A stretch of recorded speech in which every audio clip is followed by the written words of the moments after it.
Bueno, vamos a ver el problema 12. De hecho, no es cierto el enunciado. Lo vamos a ver con un contraejemplo. Sea la distancia de AB 1 y de A'B' 2. Por Pitágoras sacamos la distancia de O a B, es raíz de 2, y de O a B' es 2 raíz de 2. Los restamos para sacar la distancia de B a B' y es raíz de 2.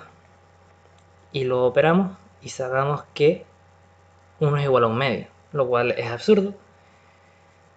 Pero bueno, vamos a ver. Seamos buenos y supongamos que en vez de una B, aquí es una O.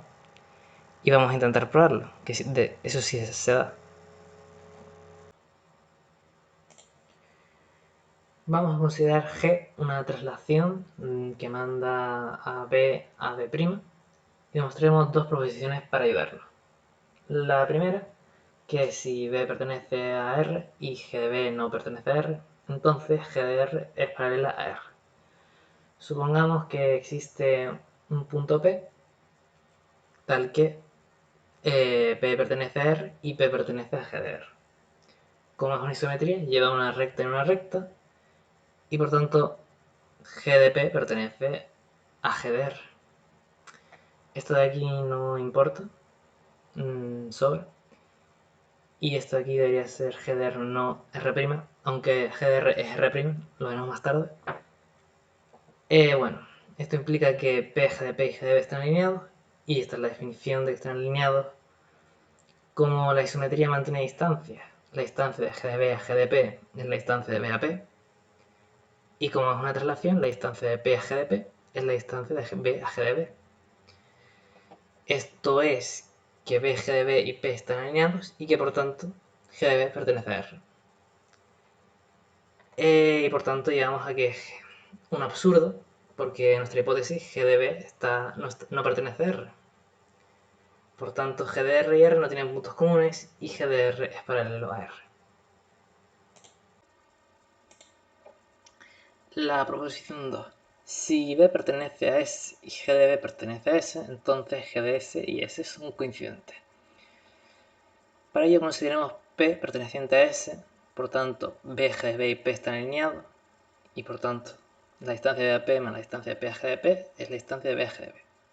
Como es una isometría, la distancia de B a P es la distancia de G de B a G de P, y como es traslación, la distancia de B a G de B es la distancia de P a G de P. Esto es que P, G de P y G de B estén alineados y que por tanto G de P pertenece a S. Entonces se tiene que G de P y G de B pertenecen a G de S y que G de P y G de B pertenecen a S. Y por tanto, como tienen dos puntos en común, tienen todos sus puntos en común, son coincidentes. Ahora podemos aplicar las proposiciones que hemos demostrado, y de la proposición 2 sacamos que, como B pertenece a S1 y G de B pertenece a S1, S1 es G de S1, son coincidentes. Por lo tanto, como O pertenece a S1, G de O pertenece también a S1. De la proposición 1 sacamos que, como B pertenece a R y G de B no pertenece a R, G de R es paralela a R. Y además, como se tiene que G de R pasa por B', y como solo existe una recta paralela que pasa a un punto dado, G de R necesariamente es R'. Como G de A pertenece a G de R, entonces G de A pertenece a R'. Bueno, sabemos que G de O pertenece a S1, supongamos que G de O pertenece a S2, como S1 y S2 se cortan en O y G de O, son coincidentes, lo cual es absurdo, y por ello deducimos que G de O no pertenece a S2. Y ahora podemos aplicar la proposición 1. Como O pertenece a S2 y G de O no pertenece a S2, G de S2 es paralela a S2. Que S2 es la recta que pasa por O y A, por lo tanto G de S2 es la recta que pasa por G de O y G de O. Y así se nos queda el dibujo de momento. Como a un punto dado existe una paralela que pase por dicho punto, en particular a una paralela dada, tendrán un punto en común, y este punto es C. Además, como B, la recta que pasa por B y A, y la recta que pasa por B' a' son paralelas entre sí, y la recta que pasa por C, G de A, es paralela a la recta que pasa por A y A', por definición el polígono formado es un paralelogramo. Por una proporción que vimos en clase, este ángulo de aquí es congruente a este de aquí y este de aquí es congruente a este de aquí. Al ser congruentes, podemos deducir que estos dos triángulos son congruentes y que por tanto la distancia esta de aquí es la distancia esta de aquí y la distancia de aquí es la distancia de aquí. Los lados opuestos son iguales.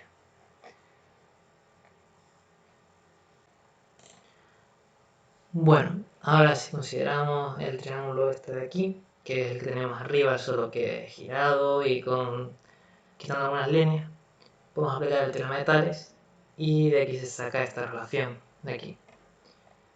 Luego podemos considerar el otro triángulo que se forma y por el propio teorema de Tales se tiene esta otra relación que, sustituyendo por una de las relaciones que teníamos del paralelogramo, manipulamos un poco y sacamos esta relación de aquí. Y bueno, si del anterior teorema de Tales del triángulo anterior se tiene que esta distancia es equivalente a esta distancia, básicamente pasas multiplicando esto y dividiendo esto, y al final se tiene que dos cosas son iguales a una tercera, por tanto son iguales entre sí, que también se puede manipular para llegar a esto de aquí, que es como lo que teníamos en el enunciado, solo que en vez de una B aquí hay una O.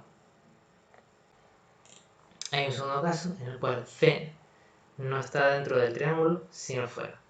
En ese caso hay que trazar una paralela a ese 2 que pasa por el punto B y considerar una reflexión que vamos a llamar T. Esa reflexión tenemos que demostrar que su imagen cae aquí y que la imagen de O cae aquí.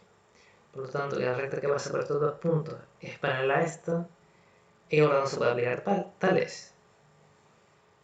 Y bueno, se nos quedará en función de T de A y T de O, pero podemos poner en función de O y de A, teniendo en cuenta que esta distancia de aquí es esta distancia de aquí y que esta distancia de aquí es esta distancia de aquí. Pero es el mismo argumento de antes.